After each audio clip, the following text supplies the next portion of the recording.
দেশের অর্থনীতি পুনর্গঠন সহ ডিজিটালাইজেশন, তারল্য, জ্বালানি এবং বিদ্যুৎ ও পরিবহন সংস্কারের জন্য অন্তর্বর্তী সরকারকে $3.5 বিলিয়ন অর্থ সহায়তা দিতে আগ্রহী বিশ্বব্যাংক। বুধবার অর্থাৎ 25 সেপ্টেম্বর নিউ ইয়র্কের বিশ্বব্যাংকের প্রেসিডেন্ট অজয় বঙ্গের সঙ্গে প্রধান উপদেষ্টা সাক্ষাৎ অনুষ্ঠিত হয়।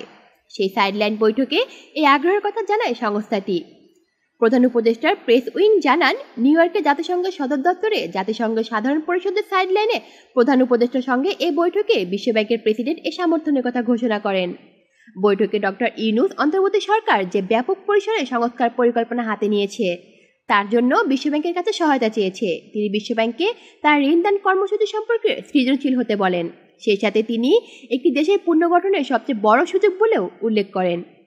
অজয় বঙ্গ বলেন, অন্তত $2 বিলিয়ন ঋণ দেওয়া হবে এবং বিদ্যমান কর্মসূচি থেকে আরও $1.5 বিলিয়ন পুনরুদ্ধার করা হবে। বিশ্বব্যাংকের প্রেসিডেন্ট দক্ষিণ এশিয়ার জ্বালানি খাতের সহযোগিতা এবং নেপাল ও ভুটানের উৎপাদিত হাইড্রো এনার্জি কিভাবে ভারত ও বাংলাদেশের মতো প্রতিবেশীর দ্বারা ভাগ করা যায় সে বিষয়ে আলোচনা করেন। বৈঠকে উপস্থিত ছিলেন জ্বালানি ও বিদ্যুৎ উপদেষ্টা মোহাম্মদ ফাজুল করিম খান।